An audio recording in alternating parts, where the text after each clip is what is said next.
क्या है, हमारे पास एक कनकेव मिरर है कुछ इस तरह से। ये हमारे पास एक कनकेव मिरर है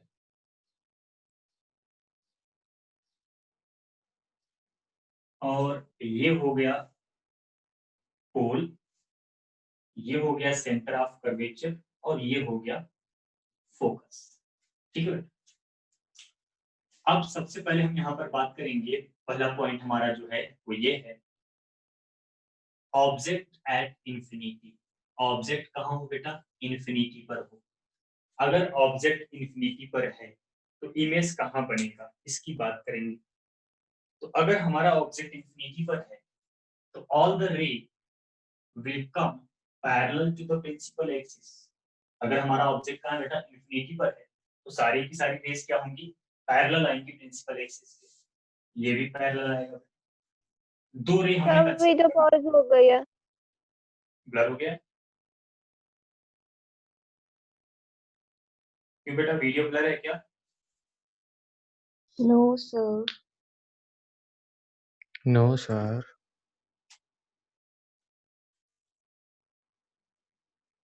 बेटा अपना नेटवर्क कनेक्शन चेक करिए।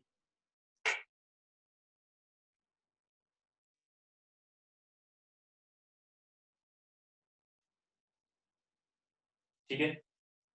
तो जब भी हमारा ऑब्जेक्ट कहाँ होगा? इंफिनिटी पर होगा, तो सारी रेस। हाँ सर ऑब्जेक्ट एट के साथ में ये कौन सा साइन है?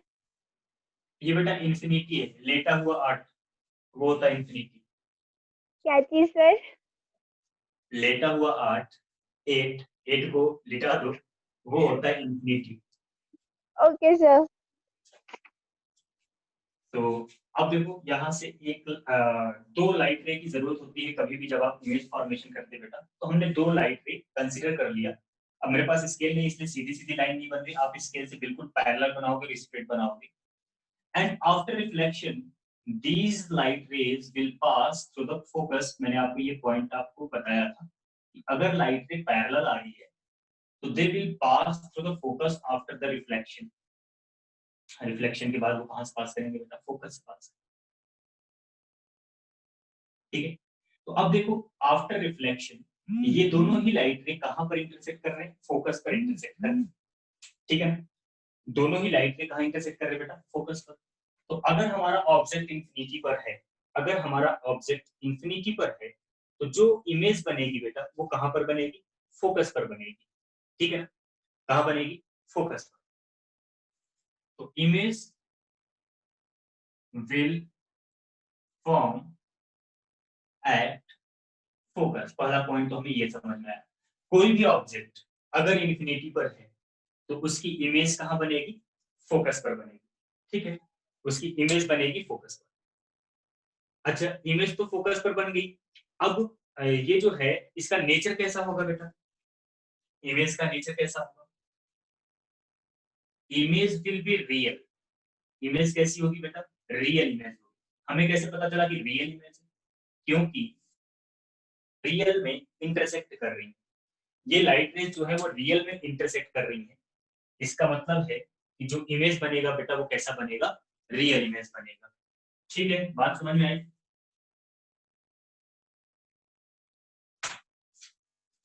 समझ आएगा? Yes sir. ठीक है। और इसके बाद एक और चीज आपको देखने को मिलेगा, will be real and image will be a point image. Image will be a point image बेटा। ऑब्जेक्ट कितना भी बड़ा हो, इमेज कैसा बनेगा? पॉइंट। छोटा सा एक पॉइंट बनेगा, एक डॉट बनेगा बस। ठीक है ना? तो अगर ऑब्जेक्ट इंफिनिटी पर है तो इमेज बनेगा फोकस पर, रियल होगा और पॉइंट इमेज होगा बेटा। ठीक, बात समझ में आई?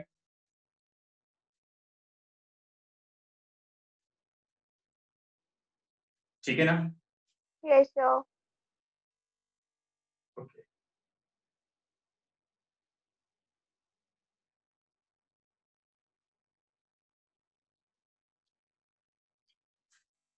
अब आगे की बात करते हैं। अब हम उस ऑब्जेक्ट को इंफिनिटी से पास में ले आएंगे, पास मिरर की तरफ। ठीक है। दूसरा जो केस बनेगा, ये रे डायग्राम भी इंपॉर्टेंट है और ये जो पॉइंट्स लिखेंगे वो भी इंपॉर्टेंट है, ठीक है। दोनों ही पॉइंट आपके पास होने चाहिए। अब दूसरा जो सिचुएशन है, when object placed behind centre of curvature, ठीक है, सेंटर ऑफ कर्वेचर के पीछे रखा होगा। मतलब यहाँ पर मेरे कहने का ये है कि जो ऑब्जेक्ट की डिस्टेंस है उसकी डिस्टेंस ग्रेटर देन 2f होगी, ग्रेटर देन 2f, ठीक है। तब उसकी इमेज कहाँ बनेगी, कैसी बनेगी और बड़ा होगा या छोटा होगा ये डिसाइड करना है, ठीक।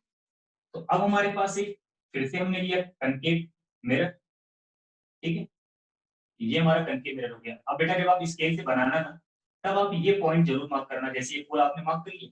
अब इस पोल से सेंटर ऑफ कर्वेचर की डिस्टेंस को अगर आपने 10 सेंटीमीटर लिखा है तो पोल से फोकस की डिस्टेंस को 5 सेंटीमीटर एग्जैक्टली मेजर करना, तभी आपका रे डायग्राम परफेक्ट बनेगा। क्योंकि आपने पढ़ा है कि जो फोकल लेंथ होता है वो रेडियस ऑफ कर्वेचर का हाफ होता है। तो अगर आपने 10 सेंटीमीटर का रेडियस ऑफ कर्वेचर लिया है तो फोकल लेंथ को 5 सेंटीमीटर लेना होगा आपको, ठीक है ना। ये बात अपने दिमाग में बिठा के रखना। अब आपसे बोला गया कि ऑब्जेक्ट को कहाँ रखा गया है, ऑब्जेक्ट को रखा गया जब उसकी डिस्टेंस ग्रेटर देन 2f, मतलब इस सी पॉइंट के पीछे आप कहीं पर भी रख दो। चलो हमने यहाँ पर रख दिया बेटा, मान लो पहले हमने यहाँ पर। अब इसकी इमेज बनाने के लिए हमें 2 लाइट रे चाहिए, है ना। तो एक लाइट रे हम ले आएंगे इस ऑब्जेक्ट के बिल्कुल टॉप से, ऑब्जेक्ट के बिल्कुल टॉप से and parallel to the principal axis, parallel to the principal axis, object के बिल्कुल टॉप से ले आएंगे and parallel to the principal axis, कुछ इस तरह से। आफ्टर रिफ्लेक्शन, क्योंकि ये इमेज के लाइट के क्या है, पैरेलल एक्सिस के प्रिंसिपल एक्सिस के पैरेलल है, तो ये आफ्टर रिफ्लेक्शन कहां से पास करेगा, फोकस से पास करेगा। हमने इसको फोकस से पास करा, ठीक है। एक लाइट रे हमारी होगी बेटा। अब दूसरी लाइट रे की बात करें तो दूसरी लाइट रे को हम पास कराएंगे कहां से, सेंटर से, सेंटर ऑफ कर्वेचर से, ये सेंटर ऑफ कर्वेचर। आपको याद होगा मैंने बताया था कि सेंटर ऑफ कर्वेचर वाला जो लाइन होता है बेटा, जो रे होता है, वो रे क्या होता है बेटा, जिस रास्ते पर आता है उसी रास्ते पर वापस लौट जाता है। दोनों रे समझ में आए। एक लाइट रे को पैरेलल लिया, रिफ्लेक्ट कराया, फोकस से पास हो गया। एक लाइट रे को सेंटर ऑफ कर्वेचर से पास कराया, रिफ्लेक्ट होकर के वापस चला। अब ये दोनों लाइट रे कहां कट कर रही है बेटा, यहाँ पर कट कर रही है, यहाँ, है ना। अगर ये लाइट रे यहाँ पर कट कर रही है तो वहां पर क्या बनेगा, इमेज बनेगा, ठीक। अब यहां से एक परपेंडिकुलर लाइन आप ऐसे बनाओ इस तरह से, ठीक है। This is going to be the image, ये हो गया बेटा इमेज। ये हमारा था ऑब्जेक्ट, ठीक है, ये हमारा था ऑब्जेक्ट और ये हमारा बना इमेज। बोलो समझ आया, यस सर। ठीक है। अब देखो इस इमेज के बारे में जो पॉइंट्स आप लिखोगे, पहला पहला पॉइंट ये है, इमेज विल फॉर्म, तो बड़ा लिखता हूँ आपको छोटा छोटा। पहला जो पॉइंट आपको मिला बेटा वो ये है कि इमेज बना कहां पर, image formed between centre of curvature and focus. अगर ऑब्जेक्ट को आपने सेंटर ऑफ कर्वेचर के पीछे रखा है तो इमेज कहां बनेगा, सेंटर ऑफ कर्वेचर और फोकस के बीच में। दूसरा बेटा रियल इमेज बनेगा, रियल इमेज बनेगा, ठीक है। और देखो इमेज की साइज, ऑब्जेक्ट बड़ा था इमेज छोटा, ऑब्जेक्ट बड़ा था और इमेज क्या हो गया बेटा, छोटा हो गया। तो इसका मतलब क्या है, रियल इमेज बना, इन्वर्टेड बना बेटा, ये भी ध्यान देने वाली बात है। कैसा बना, इन्वर्टेड। इन्वर्टेड का मतलब समझते, इन्वर्टेड का मतलब जानते हो, उल्टा बेटा। इन्वर्टेड मतलब उल्टा। जैसे मान लो ये पेन ऐसे हमने रखा था ना यहाँ पर, तो इसका जो कैप था वो ऊपर की तरफ था, लेकिन इमेज में कैप कहाँ होगा, नीचे की तरफ होगा। इन्वर्टेड इमेज बना, रियल इमेज बना, इन्वर्टेड इमेज बना, और कैसा बना बेटा, डिमिनिस्ड। डिमिनिस्ड मतलब छोटा, ठीक है। तो जो इमेज बना बेटा वो बना सेंटर ऑफ कर्वेचर और फोकस के बीच में, रियल इमेज बना, इन्वर्टेड इमेज बना, ठीक है ना, और डिमिनिश्ड बना। ठीक है बेटा, आई बात समझ में? इसमें ऐसा कोई पॉइंट जो आपको, हाँ बेटा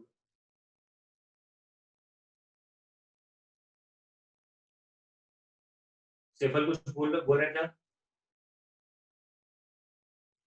बोल रही थी, समझ आ गया। ओके ठीक है, तो ये हो गया। अच्छा अब चलो मान लो हमने अपने इसी ऑब्जेक्ट को थोड़ा और आगे इसके मूव कराया ना, सेंटर ऑफ कर्वेचर के पीछे ही है, लेकिन इसको यहाँ से यहाँ मूव करा दिया, थोड़ा और पास में लेके आए, थोड़ा और पास में लेकर के आओ अपने ऑब्जेक्ट। अब इसकी इमेज बनाओगे तो ये वाली लाइट रे तो बिल्कुल सेम ही रहेगी ना, ये वाली लाइट पैरेलल वाली तो बिल्कुल सेम रहेगी, ये सेंटर ऑफ कर्वेचर वाली बदल जाएगी। देखो सेंटर ऑफ कर्वेचर वाली थोड़ा और बेंड हो जाएगी ना नीचे की तरफ, ऐसे ये देखो ऐसे बेंड। अब ये यहाँ पर इंटरसेक्ट कर गया, यहाँ मतलब इमेज कहाँ बन गया, यहाँ पर बन गया, इमेज यहाँ पर बन गया। जब आपने ऑब्जेक्ट को उठाया, इसको मान लो ओ डैश, तो ये हो गया बेटा आई डैश। जब आपने ऑब्जेक्ट को मिरर की तरफ शिफ्ट किया तो इमेज कहाँ गया बेटा, अवे फ्रॉम द मिरर। दिख रहा है ना, आपने ऑब्जेक्ट को कहाँ शिफ्ट किया, मिरर की तरफ, इमेज कहाँ गया बेटा, अवे फ्रॉम द मिरर। मतलब ये भी बात है कि इस सिचुएशन में जब ऑब्जेक्ट हमारा सेंटर ऑफ कर्वेचर के पीछे होगा, तो इस सिचुएशन में आप लिखोगे if object move towards mirror, अगर ऑब्जेक्ट को मिरर की तरफ मूव कराएंगे then image will move away, image will move away from mirror. बोलो ये पॉइंट समझ में आया बेटा? बोलो बेटा समझ आया? Yes sir. Yes sir.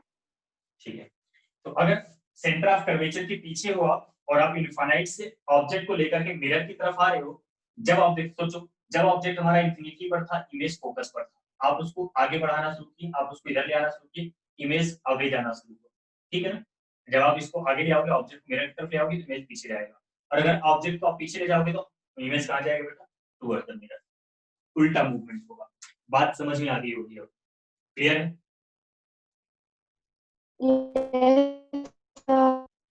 Yes ये सर। तो बात हो गई। हाँ ये तो बात हो गई कि जब हमारा ऑब्जेक्ट होगा सेंटर ऑफ कर्वेचर के पीछे होगा, ठीक है। अब अगली बात हम करते हैं, अगर हमारा ऑब्जेक्ट सेंटर ऑफ कर्वेचर के ऊपर ही आ जाए तो क्या होगा, तो क्या होगा बेटा इसके साथ, देखते हैं कैसे बनेगा इसका इमेज। सेंटर ऑफ कर्वेचर पर तीसरी situation I, object at centre of curvature, अगर ऑब्जेक्ट हमारा सेंटर ऑफ कर्वेचर पर, ठीक है, फिर क्या होगा, ऑब्जेक्ट हमारा सेंटर ऑफ कर्वेचर पर आ गया, सेंटर ऑफ कर्वेचर, ठीक।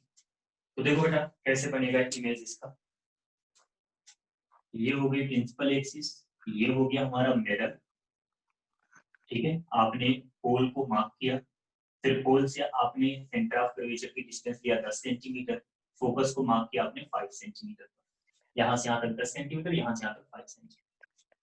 अब आपने क्या किया, ऑब्जेक्ट को यहीं पर रख दिया, सेंटर ऑफ कर्वेचर के ठीक ऊपर रख दिया।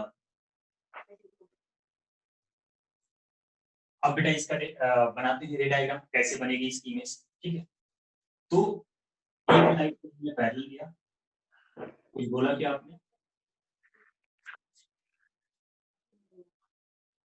एक लाइट रे हमने पैरेलल लिया बेटा, तो after reflection it will pass to the focus, ठीक है, ये बात तो समझ में आ गई।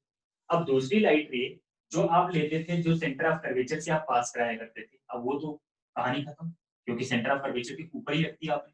अब दूसरी रे आप कौन सी सिलेक्ट करोगे बेटा, तो दूसरी रे आप सिलेक्ट कर लो, फोकस से पास कराओ, यहाँ से ले आओ लाइट रे को फोकस, ठीक है, लाइट रे को इसके फोकस से पास कराओ। तो अब जब आप लाइट रे को फोकस से पास कराओगे बेटा, तो आपने पढ़ा है कि after reflection it will be parallel, it will be parallel to the principal axis, बताया था आपको, अगर फोकस से पास करते हैं, ठीक है। तो ये एग्जैक्टली थोड़ा सा सीधा बनाते हैं इसको, ठीक है बेटा। ये एग्जैक्टली कहाँ बन रहा है, उसी पॉइंट के ठीक नीचे, ठीक है, ये बना, ये सेंटर ऑफ कर्वेचर पर आपने ऑब्जेक्ट रखा और यहीं पर इमेज भी बना। बोलो बात समझ में आ रही? Yes sir. तो अगर आपने सेंटर ऑफ कर्वेचर पर रखा तो इसका मतलब क्या हुआ बेटा, रियल इमेज बना, क्योंकि रियल में कट हो रहा है, राइट, जो रेज है वो रियल में इंटरसेक्ट कर रही है, रियल इमेज बना बेटा, ठीक है। रियल इमेज के साथ साथ इन्वर्टेड भी बना बेटा, उल्टा दिख रहा है आपको, है ना, इन्वर्टेड भी है, real image, inverted image, equal in the size, equal in the size, ठीक है बेटा, साइज में भी बराबर है, जितना बड़ा ऑब्जेक्ट है, जितना हाइट ऑब्जेक्ट का है उतना ही हाइट इमेज का भी है, तो equal in the image, equal in the size, real inverted equal in the size, ठीक है बेटा, आई बात समझ में? अब चलो, जहां कोई दिक्कत हो बोल देना। यस अब सर। हम अपने ऑब्जेक्ट को उठाएंगे सेंटर ऑफ कर्वेचर और फोकस के बीच में। हाँ बेटा कुछ बोल रहे हो क्या? अब अगला जो पॉइंट होगा, हम अपने ऑब्जेक्ट को सेंटर ऑफ कर्वेचर और फोकस के बीच में रखेंगे और फिर चेक करेंगे इमेज कहाँ बनेगा, कैसा बनेगा, ठीक है। आपको ये सब स्केल से बनाना है बेटा,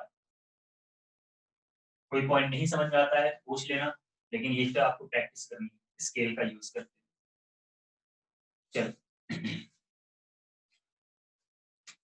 अगली जो बात है, हाँ, fourth situation, when object is at acne, when object is when object between C and F, अगर ऑब्जेक्ट को हमने सेंटर ऑफ कर्वेचर और फोकस के बीच में रखा तब उसकी इमेज कैसे बनेगी, इमेज फॉर्मेशन कैसे होगा। तो देखो बेटा क्या करेंगे, ये बनाया हमने प्रिंसिपल एक्सिस, ये बनाया हमने मिरर,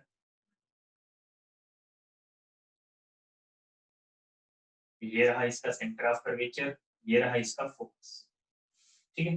अब हमने ऑब्जेक्ट को कहाँ रखा, सेंटर ऑफ कर्वेचर और फोकस के बीच में, सेंटर ऑफ कर्वेचर और फोकस के बीच में रखते हैं ये ऑब्जेक्ट।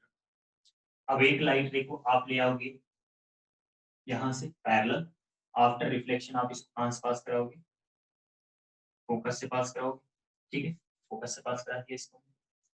अब एक लाइट रे को आप वही कर लो, फोकस से ही पास करवा दो, आप चाहो तो इसमें सेंटर ऑफ कर्वेचर भी ले सकते हो, ऐसी बात नहीं है, ठीक है ना, लेकिन वो बहुत ऊपर चला जाएगा, उतना बड़ा मैंने मिरर बनाया नहीं, फोकस से पास करवा लेते हैं बेटा।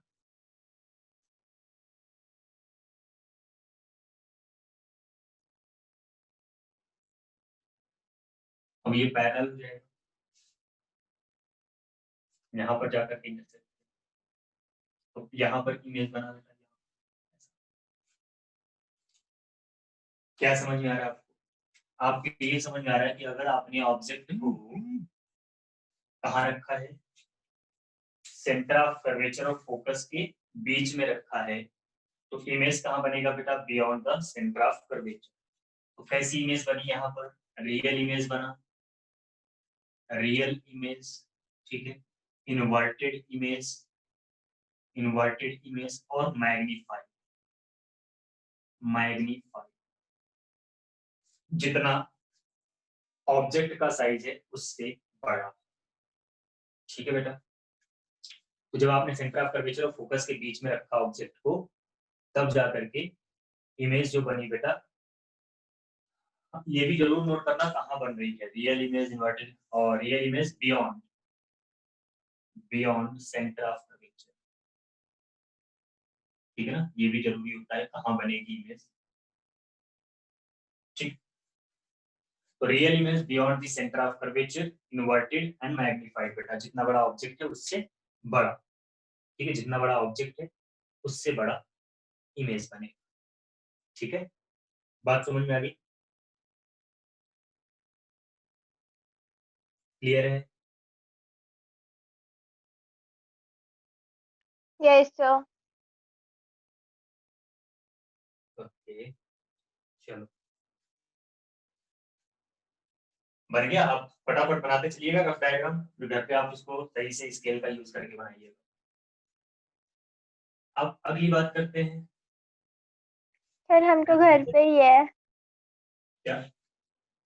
सर आपने बोला ना घर पे स्केल पेंसिल से बना लेना, हम तो घर पे ही है। सच में? Yes sir. कोई बात नहीं, क्लास के बाद।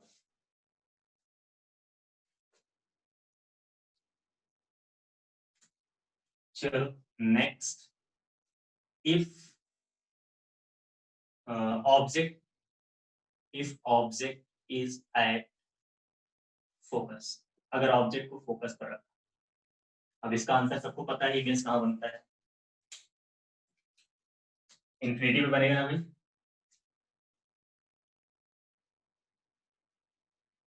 ये हो गया हमारा कनकेव मिरर, ये हो गया पोल, ये हो गया फोकस, ऑप्टिकल सेंटर, ऑब्जेक्ट को रखा यहाँ पर, ये लाइट ले लिया, और इसको पास करा दो फोकस से।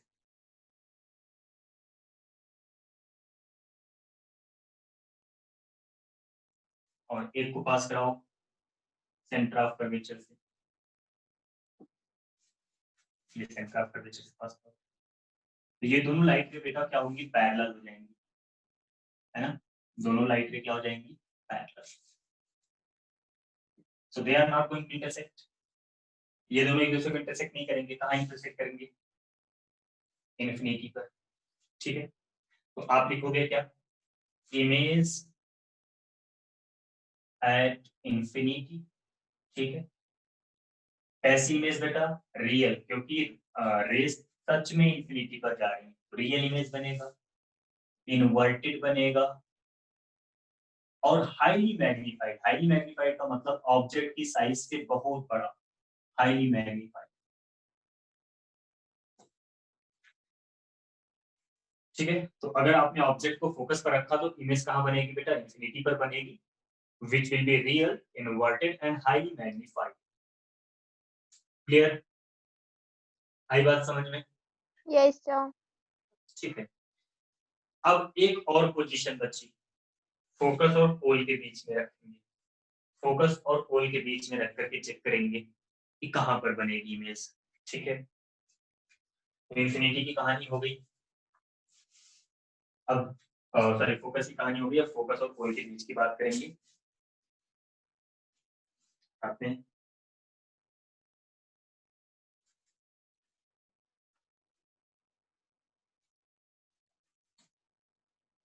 नेक्स्ट केस, जो भी नंबर था इसका, between focus and pole. Focus और पोल के बीच में ऑब्जेक्ट को रखते हैं और देखते हैं उसकी इमेज कैसे बनेगी, कहाँ बनेगी। ठीक, तो ये हो गया हमारा मिरर,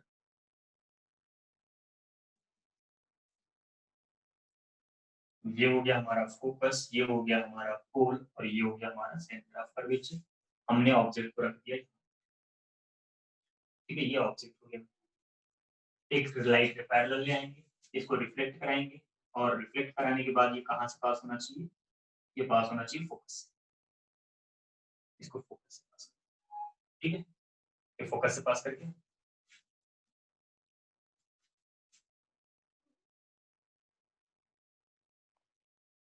अब दूसरा सेंटर ऑफ कर्वेचर से पास करा दो।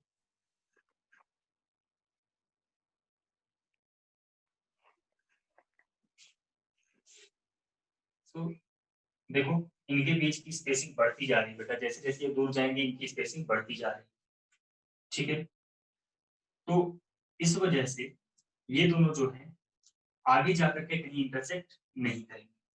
लेकिन अगर हम इन लाइट रे को मिरर के पीछे कहीं एक्सटेंड करते हैं, कुछ इस तरह से एक्सटेंड करते हैं इनको, तो they are going to meet at some point behind the mirror. ठीक है ना, बिहाइंड द मिरर जाकर के कहीं पर मीट करेंगे। तो अब इसकी इमेज बनेगी बेटा यहाँ, ये बना इमेज। जब हमने ऑब्जेक्ट को फोकस और पोल के बीच में रखा, तो ये जो रिफ्लेक्टेड रे थी, they are not going to meet in real, ठीक है ना, इनके बीच की स्पेसिंग बढ़ती जा रही है ना। पीछे बढ़ाओगे तो पीछे कहीं पर इंटरसेक्ट होती हुई फील होगी। मतलब अगर आप अपनी आईज को यहाँ पर रखोगे ना, आपकी आईज अगर यहाँ पर है तो आपकी आईज को पता चलेगा कि जो ये रेज है, ये दोनों रेज है, वो यहाँ से नीचे आ रही है और इसकी इमेज आपको यहाँ पर दिखाई पड़ेगा। तो अब इस केस में जो इमेज बना वो कहाँ पर बना? इमेज बना बिहाइंड द मिरर, मिरर के पीछे बना, बिहाइंड द मिरर। ठीक है, बिहाइंड द मिरर बना। कैसा बना? वर्चुअल बना, मैग्नीफाइड बना, मैग्नीफाइड बना। और कैसा बना बेटा? इरेक्ट बना, सीधा। इरेक्ट मतलब सीधा, इन्वर्टेड नहीं, इरेक्ट। तो अगर आपने ऑब्जेक्ट को फोकस और पोल के बीच में रखा है तो उसकी इमेज बिहाइंड द मिरर बनेगा, वर्चुअल बनेगा, मैग्नीफाइड बनेगा और इरेक्ट बनेगा। बोलो, बात समझ में आई? Yes sir. Yes, sir. ठीक है, रुद्राक्ष तुम तो पढ़ रखे हो ना, दोबारा पढ़ रहे हो, तुम्हारे पास तो नोट होगा ये सब। Yes, sir. सर एक आपने एक और मैग्निफिकेशन भी कराई थी कि smaller than 1, m is smaller than 1 वाली। वो अभी बाद में लिखाऊंगा बेटा, मैग्निफिकेशन पढ़ाने के बाद। अभी लोगों को मैग्निफिकेशन पढ़ाया नहीं है ना, इसलिए उसको भी लिखवा नहीं रहा हूँ, लिखवाऊंगा उसको। ठीक है, इतनी कहानी बेटा सभी लोगों को समझ में आ गया? Yes Yes, sir. Yes sir. Good. चलो, तो it was all about the concave mirror. Now I will talk about the convex mirror. बस मैग्निफिकेशन नहीं बताया होगा, बाकी सब भी बता दिया बेटा आपको, है ना। मैग्निफिकेशन बाद में डिस्कस करेंगे इसका। चलो, अब कनकेव मिरर की कहानी हो गई, कन्वेक्स की देखते हैं। कन्वेक्स मिरर, अब कन्वेक्स मिरर में कोई बताएगा, अगर कन्वेक्स मिरर में हमने सेंटर ऑफ कर्वेचर और फोकस के बीच में ऑब्जेक्ट रखा तो इमेज कहां बनेगा बेटा?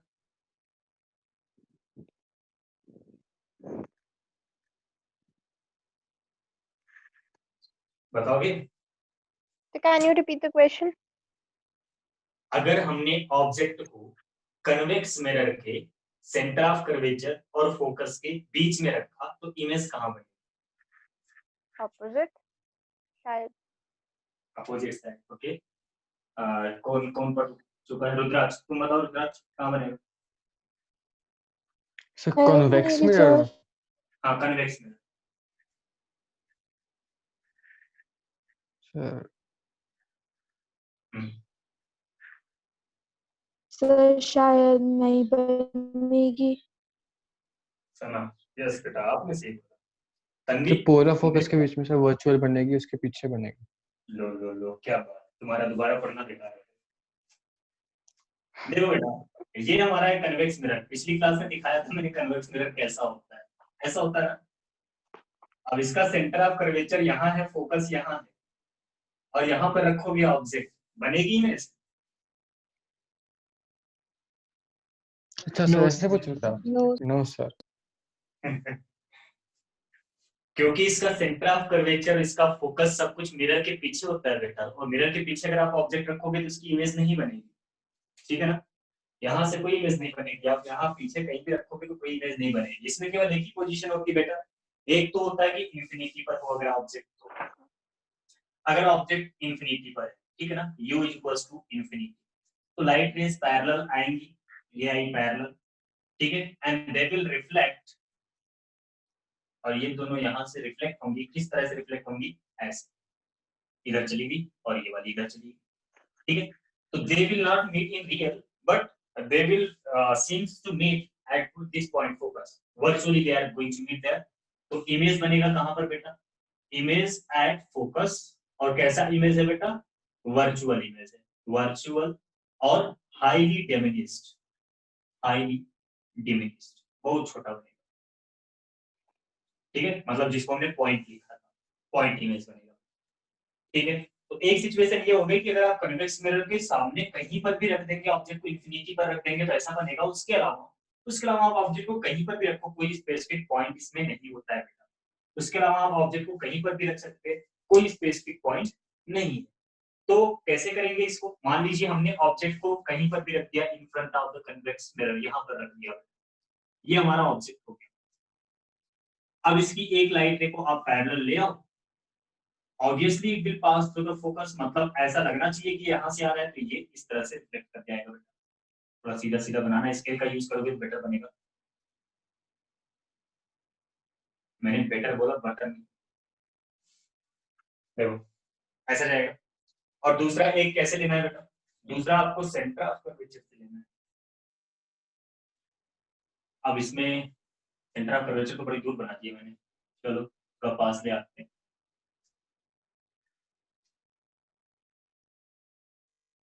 ये हो गया सेंटर ऑफ कर्वेचर। अब इतनी बड़ी स्केल तो नहीं है, गेस करके बनाऊंगा मैं इसको बेटा।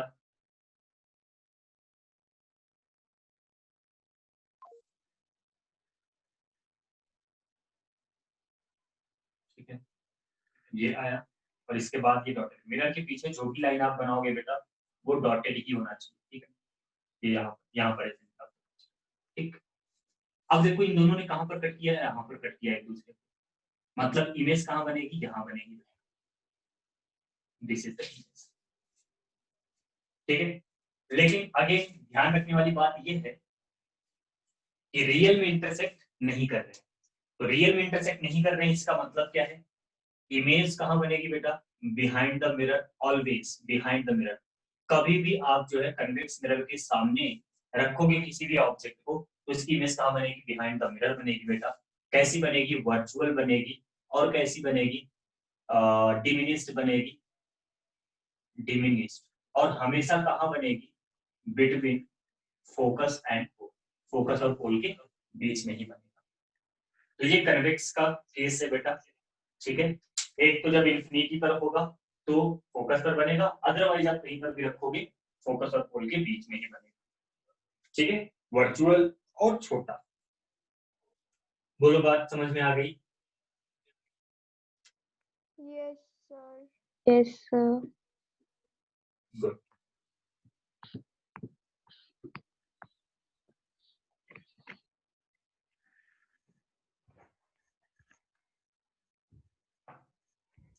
सही, तो ये कहानी होगी बेटा इमेज फॉर्मेशन की। अब ये सारा इमेज फॉर्मेशन आपको स्केल की हेल्प से करना है। ठीक है, यस सर। यहाँ तक कोई दिक्कत तो नहीं हुई आपको? No sir. ठीक, चलो तो ये था बेटा रे डायग्राम। ठीक, रे डायग्राम हो गया। सर अब बात यहाँ पर ये एक ही डायग्राम बनेगा? किसमें? सर जो अभी आपने कॉन्वेक्स मिरर वाले ये बताया ना, हाँ, कनकेव में हमने इतने सारे बनाए, कॉन्वेक्स का एक ही बनाएंगे? कॉन्वेक्स में केवल दो बनेगा बेटा, एक इंफिनिटी वाला बनेगा और एक कहीं पर भी रख करके बनेगा। Okay sir.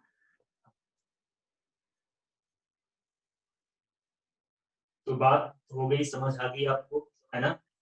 We will talk about the virtual objects also but later, अभी। ठीक है, अब चलिए यहाँ पर हम बात करने वाले हैं मिरर फॉर्मूले की। अब हम यहाँ पर बात करेंगे मिरर फॉर्मूले की। हमने आपको पिछली क्लास में बताया था, हमने आपको बताया था कि U होता है, V होता है, R होता है और F होता है। तो U होता है ऑब्जेक्ट का डिस्टेंस, V होता है इमेज का डिस्टेंस और R होता है रेडियस ऑफ कर्वेचर और F होता है फोकल लेंथ। तो जो मिरर फॉर्मूला होता है बेटा वो ये बताता है कि what is the relation between the U, V, R and F। U, V, R और F में क्या रिलेशन है ये बताता है हमें mirror formula. So I am going to solve this mirror formula for concave mirror first. ठीक, concave mirror के लिए हम मिरर फॉर्मूला यहाँ पर डेराइव करने वाले हैं। तो ये हो गया हमारे पास कनकेव मिरर।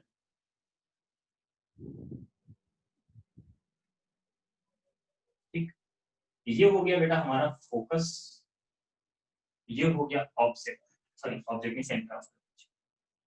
अब हम ऑब्जेक्ट को कहीं पर भी रख करके, अब ये ध्यान देना जब आपसे एग्जाम में ये क्वेश्चन पूछा जाता है ना तो वहां पर ऐसा बोल दिया जाता है कि object is placed beyond the centre of curvature, between the centre of curvature and focus, या फिर फोकस एंड पोल, ऐसे कुछ ना कुछ वो स्पेसिफाई कर देते। तो जो केस वहां पर स्पेसिफाई होगा वही वाला रे डायग्राम आप बनाओगे डेरिवेशन के टाइम पर, ठीक है ना। अभी मान लीजिए मैं एक केस ले रहा हूँ जब ऑब्जेक्ट कहाँ बनेगा बेटा, ऑब्जेक्ट कहाँ रहेगा, सेंटर ऑफ कर्वेचर के पीछे, ठीक है ना।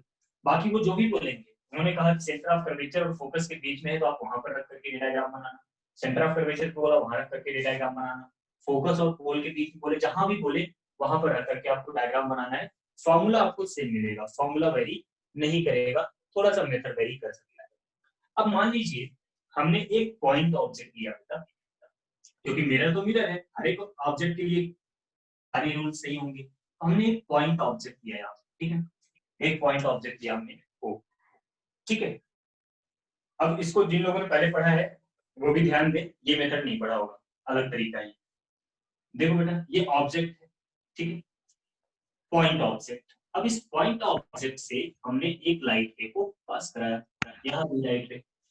अब जब लाइट रे यहाँ पहुंच गई तो आपको चाहिए नॉर्मल, ठीक है ना, क्योंकि आपको उसको रिफ्लेक्ट कराना है, ठीक है, एक नॉर्मल चाहिए होगा। तो नॉर्मल कैसे बनेगा बेटा, मैंने आपको बताया था कि सेंटर ऑफ कर्वेचर को पॉइंट से जोड़ दो, सेंटर ऑफ कर्वेचर को मिरर के ऊपर किसी भी पॉइंट से जोड़ दो तो वो बेटा होता है नॉर्मल। तो हम यहाँ से सेंटर ऑफ कर्वेचर से एक नॉर्मल बनाने की कोशिश कर रहे हैं और ये बन, ये हो गया बेटा नॉर्मल, ठीक, ये नॉर्मल हो गया। अब क्या है, अब ये लाइट रे जो है रिफ्लेक्ट होगी, तो according to the law of reflection जितने एंगल पर आया है उतने ही एंगल पर रिफ्लेक्ट भी होगा। करा दिया रिफ्लेक्ट, ये गया, ठीक है। अब ये थोड़ा तिरछा तिरछा सा बन रहा है, ठीक है, ऐसा करें, अभी भी तिरछा है, कोई बात नहीं, ऊपर वाला सही, ठीक है। तो देखो बेटा क्या हुआ, ये लाइट में यहाँ पर आया, इंसिडेंट किया और इस तरह से रिफ्लेक्ट करा दिया। अब ये पॉइंट ऑब्जेक्ट है बेटा, एक लाइट में तो प्रिंसिपल एक्सिस के अलाउंग भी तो गई होगी ना, बोलो। और प्रिंसिपल एक्सिस के अलाउंग मतलब क्या हुआ बेटा, रिफ्लेक्ट होकर के वापस आ जाएगी, बोलो बेटा, सही सही बोला मैंने। Yes sir. तो अब ये जो रिफ्लेक्टेड रे है Yes, ये sir. जहां पर इंटरसेक्ट करेगी, हाँ, ये जो रिफ्लेक्टेड रे है ये जहां पर इंटरसेक्ट करेगी प्रिंसिपल एक्सिस को वहीं पर बनेगा इमेज, ठीक। तो ये हो गया बेटा ऑब्जेक्ट की डिस्टेंस u, इमेज की distance v, centre of curvature की distance r and the focal length small f। ये सारे पॉइंट्स हमने यहाँ पर मार्क कर दिए, u v r f। अब देखो यहाँ पर एंगल्स की बात करते हैं, ठीक है, एंगल्स की बात करते हैं बेटा। आपको ये पता है कि ये दोनों एंगल जो है वो बराबर होने वाले, क्योंकि एंगल आई एंगल आर के इक्वल होता है। तो थोड़ी देर के लिए इसको हम थीटा और थीटा मान लेते हैं, आपने पढ़ा ही है, जितने एंगल पर इंसिडेंट होता है उतने एंगल पर रिफ्लेक्ट भी होता है, तो उसको हमने थीटा थीटा मान लिया बेटा, ठीक है। अब यहाँ से मान लो ये जो ऑब्जेक्ट है, ये ऑब्जेक्ट प्रिंसिपल एक्सिस से जो लाइट भी आपने बनाई है ये प्रिंसिपल एक्सिस से अल्फा एंगल पर, ठीक है ना। और ये जो इमेज है बेटा, इमेज, इमेज का भी अपना कुछ एक एंगल होगा, इसको हम कुछ मान लेते हैं गामा मान लेते हैं। बेटा डायग्राम आपको क्लियर दिख रहा है ना, कोई दिक्कत बीटा। नहीं, अल्फा बीटा गामा। ये अल्फा जो है इंसिडेंट रे ने प्रिंसिपल एक्सिस के साथ एंगल बनाया, बीटा जो है वो नॉर्मल बना रहा है प्रिंसिपल एक्सिस के साथ एंगल, और गामा जो है बेटा वो रिफ्लेक्टेड रे है जो एंगल बना रहा है इसके साथ।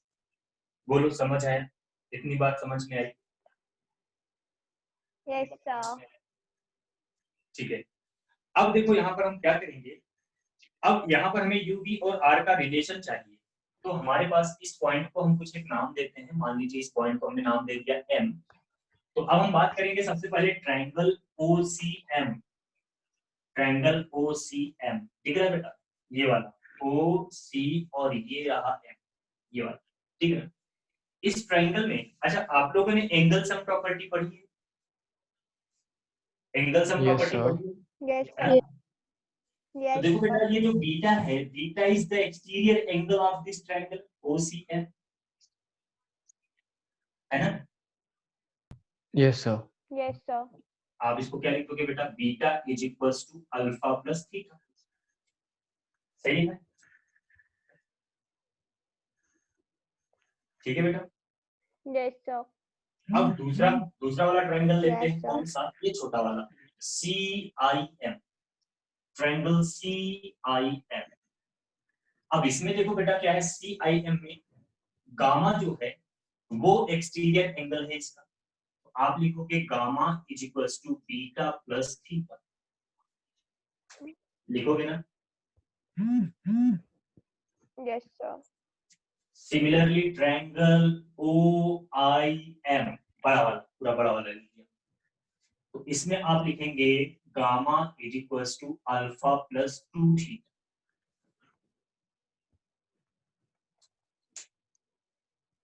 सही लिखा है बेटा।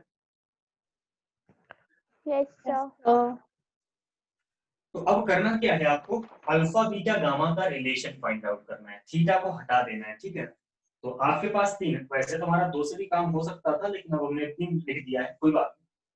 आप 3 को कंबाइन करके अल्फा बीटा और गामा के बीच में रिलेशन निकालिए।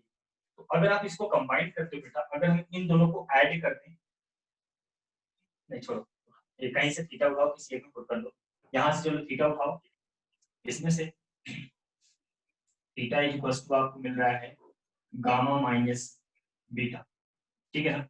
तो आपको मिला gamma is equal to alpha plus 2 times of gamma minus beta, तो gamma is equal to alpha plus 2 gamma minus beta, 2 beta. तो देखो बेटा, गामा को इधर ले जाओ, 2 बीटा को इधर ले आओ। हाँ बेटा, सर ये जो आपने गामा की वैल्यू डाली ना सेकंड स्टेप में, ये आपने कहाँ से डाली? कौन सा, ये वाला। Second, yes sir. देखो ये क्या है, 2 थीटा है ना बेटा, यहाँ जो थीटा था इस थीटा की जगह ये रख दिया। Yes sir. तो फाइनली जो आपको यहाँ पर इक्वेशन मिला बेटा, वो आपको मिलेगा beta is equals to alpha, 2 beta is equals to alpha plus gamma. बोलो, ये बात समझ में आ गई? Yes, किसी से भी sir. निकाल दो, किसी से भी रख लो, किसी से भी सॉल्व करो, एक रिलेशन मिलेगा। अब क्या करना है, यहाँ से एक Yes. परपेंडिकुलर, एक परपेंडिकुलर डाल दिया हमने, ठीक है। एम कहीं ए है क्या, नहीं, इस पॉइंट को नाम देते हैं एम ए, एम ए एक परपेंडिकुलर बना। अब हमने आपको एक कहानी और बताई थी पिछली क्लास में, if theta is very small then tan theta is equals to theta, याद है ना, याद है, tan theta is equals to theta होता है ना बेटा। Yes, sir. Yes sir. देखो ये थोड़ा सा टिपिकल मेथड है, इसके बाद आसान मेथड भी बताऊंगा। तो इसको हम लिखेंगे 2 tan beta is equals to tan alpha plus tan gamma, क्योंकि एंगल सारे स्मॉल है, तुमने सबके सामने tan लगा दिया, ठीक है। ठीक, अब देखो tan बीटा मतलब, अब आप इस ट्रायंगल को देखो CMA ट्रायंगल में देखोगे आप, तो tan बीटा आपको परपेंडिकुलर अपॉन बेस दिखाई पड़ रहा है, आप लिखोगे MA अपॉन CA। बोलो बेटा, सही लिखा है? Yes sir. कहीं कोई कंफ्यूजन है तुरंत बोल देना, पूछ लेना बेटा, आसान सी बात है, ज्यादा कोई मुश्किल वाली बात नहीं है। tan अल्फा, तो इसके लिए आप कौन सा ट्रायंगल लोगे बेटा, OMA लोगे, आपको मिलेगा MA अपॉन OA। गामा के लिए कौन सा एक ट्रायंगल लोगे बेटा, आप लोगे IMA, तो IMA में क्या होगा, MA अपॉन IA। बोलो, सही लिखा है? सर हाँ बोलो। सर इसमें जो ऊपर वाली इक्वेशन में बीटा अल्फा और गामा, ये कहाँ गायब हो गए? कौन सा, इसमें ये जो आपने 2 tan बीटा लिखा है ना, ये सर इसमें आपने नीचे वाली जो इक्वेशन रेशियोज में जो लिखी, इसमें आपने बीटा अल्फा और गामा क्यों नहीं लगाया साथ में? ट्रिग्नोमेट्री पढ़िए ना, जानते हो sine Yes, cos sir. Tan, है ना बेटा। tan क्या होता था, tan Yes, होता sir. था परपेंडिकुलर अपॉन बेस, याद है ना। मान लीजिए अगर ये वाला Yes, sir. उसी ट्रायंगल को हमने बाहर बना दिया ना, ये हो गया एम ए और ये हो गया, मान लो बीटा की बात कर रहे थे सी, ठीक। तो ये हो गया बेटा बीटा। अब इस ट्रायंगल में tan बीटा को क्या लिखोगे आप? Perpendicular M A base C. तो जो tan बीटा था उसको ये लिख दिया बेटा, tan बीटा को ये लिख दिया। यस सर, आ गया अब। सर इसकी जगह एंगल को आर्क अपॉन रेडियस कर दें। वो भी कर सकते हो, बिल्कुल कर सकते हो, मना किसने किया है? आर्क अपॉन रेडियस कर दो, mp अपॉन समथिंग समथिंग हो जाएगा। चलो उसको भी लिख दूंगा थोड़ी देर बाद, ठीक है। यहाँ तक का स्टेप तो सेम ही रहेगा बेटा, ये जो आपकी इक्वेशन फर्स्ट इक्वेशन बन रही है। इसके बाद आप इसको ऐसे भी कर सकते हैं, ma कॉमन लेके कैंसिल हो जाएगा और ये हो जाएगा 2cp 2 upon cp 1 upon op, क्योंकि हमने पिछली क्लास में आपको बताया था कि बेटा a और p ये दोनों पॉइंट एक दूसरे के बहुत क्लोज होते हैं। अब आप यहाँ पर लिखेंगे 2 अपॉन cp कितना है, cp कितना है बेटा माइनस का r is equals to 1 upon op, op कितना है बेटा op है हमारा u माइनस का u प्लस 1 अपॉन माइनस का v। तो r होता है बेटा 2f, माइनस माइनस कॉमन लेके कैंसिल हो जाएगा, 1 upon f is equals to 1 upon v plus 1 upon u। ये होता है mirror form.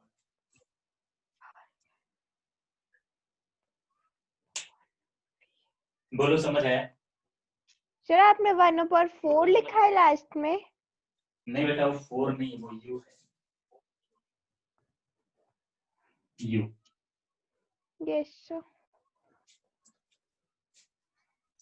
Excuse me, sir. हाँ बेटा बिल्कुल।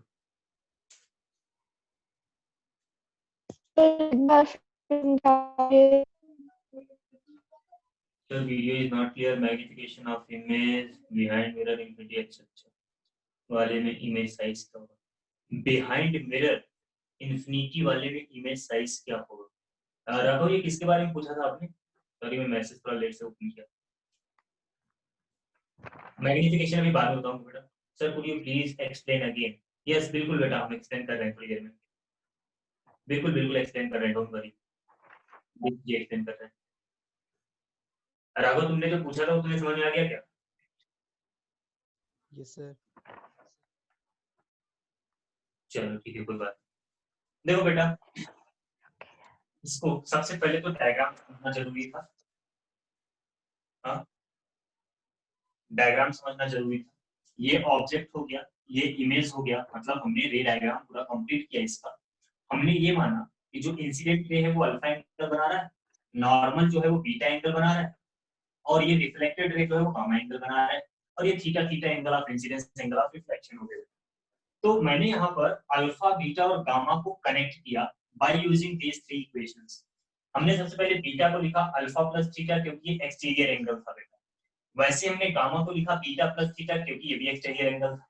फिर हमने लिखा गामा को अल्फा प्लस 2 थीटा क्योंकि बड़े वाले का एक्सटीरियर एंगल भी था। तो ये तीन इक्वेशन आई बेटा, beta is equals to alpha plus theta, gamma is equals to beta plus theta, gamma is equals to alpha plus 2 theta. अब यहाँ से थीटा की वैल्यू निकाली हमने, किसी से भी निकाल लो, इससे निकाल लिया हमने थीटा, गामा माइनस बीटा आ गया। तो थीटा आ गया गामा माइनस बीटा, इसको उठाया इस इक्वेशन में पुट कर दिया, 2 थीटा की जगह क्या रख दिया गामा माइनस बीटा। अब इसका अंदर मल्टीप्लाई कर दो, y gamma is equals to alpha plus 2 gamma minus 2 beta, 2 का अंदर मल्टीप्लाई हो गया। अब 2 बीटा को उठाकर इस तरफ ले आए, गामा को उस तरफ ले गए, 2 beta is equals to alpha plus 2 gamma minus gamma, 2 gamma minus gamma क्या बचा बेटा गामा। तो फाइनल इक्वेशन क्या मिली आपको 2 beta plus 2 beta equals to alpha plus gamma.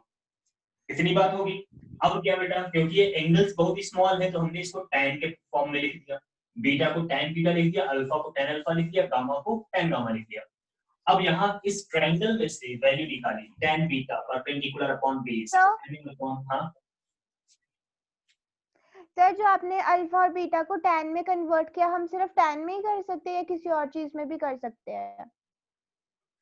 tan लिख सकते हो या sin लिख सकते हो, sin थीटा इज थीटा होता है, tan थीटा भी थीटा होता है। कॉस में भी नहीं कर सकते? नहीं बेटा कल हमने लिखवाया था आपको क्लास में, sin थीटा हो जाता है थीटा, tan थीटा हो जाता है थीटा, ठीक है, और cos थीटा होता है 1। कहीं अगर 1 है तो आप उसको cos थीटा लिख सकते हो, लेकिन उसकी जरूरत नहीं है। और हम हमेशा इसको वाइजली यूज करते हैं ना, जहां जिसके अकॉर्डिंग हमें जरूरत होगी वैसे यूज करेंगे। साइन लिखता तो ये हाइपोटेन्यूज आता, हाइपोटेन्यूज के बारे में कुछ करना ही नहीं है, कुछ लेना देना नहीं है, तो क्यों लिखना साइन? हमने tan लिखा क्योंकि हमें इससे रिलेशन चाहिए था बेस। ठीक है बेटा? Yes sir. tan बीटा हो गया, tan अल्फा हो गया, tan गामा हो गया, ma। अब ऐसे ही हमने यहाँ ट्रायंगल से लिखा ma upon ca, ma upon oa और ma अपॉन ia। सारी वैल्यू लिखा बेटा। अभी a जो है p के बहुत क्लोज है, इसलिए ca को cp लिख दिया, oa को p लिख दिया, ia को ip लिख दिया। अब ये r आ गया बेटा, r होता है 2f, पहले डिराइव कराया था, r होता है 2f के इक्वल, इसको 2f लिखा, 2 से 2 कैंसिल हो गया, 1/f equals to 1/v plus 1/u। Sign convention का ध्यान जरूर देना। So this is the mirror formula. बोलो समझ आ गया? Yes sir. सना बेटा समझ आ गया? Yes sir. ठीक है। और अभी किसी ने हमसे बोला, ये नोट कर लिया आपने? Yes sir. अभी हमसे किसी ने बोला कि हम आर्क अपॉन रेडियस कर सकते हैं, बिल्कुल कर सकते हैं बेटा। देखो अब यहाँ पर आपको एंगल मिल गया, angle is equal to arc upon radius होता है ना बेटा, तो आप लिखोगे 2 टाइम्स ऑफ आर्क एमपी। अगर हमने बीटा की बात करी तो मतलब ये वाला आर्क लिया सीएमपी, ये वाला आर्क लिया बेटा, है ना, तो आर्क एमपी अपॉन सीपी लिख देंगे, इज इक्वल टू अल्फा के लिए क्या लिखेंगे बेटा, आर्क एमपी अपॉन ओपी, पूरा रेडियस क्या है बेटा ओपी, प्लस आर्क एमपी, अब इसके लिए क्या हो गया रेडियस बेटा आईपी हो गया अपॉन आईपी, तो MP MP MP cancel, 2 upon minus का r is equals to 1 upon minus का u प्लस 1 अपॉन माइनस का v। देखो यही सेम इक्वेशन आपको फिर से मिलेगी। ठीक है, तो चाहे angle is equals to r upon radius use कर लो, चाहे टाइम के फॉर्म में कन्वर्ट कर लो, इट्स योर चॉइस। अभी एक और मेथड है इसको सॉल्व करने का, वो भी बताऊंगा, लेकिन आपको हो नहीं पाया। ओके, तो बात समझ में आई बेटा? कहीं कोई दिक्कत तो नहीं हुआ? नो समझ सर। आ गया? Yes sir. If anybody has any confusion, you can ask now.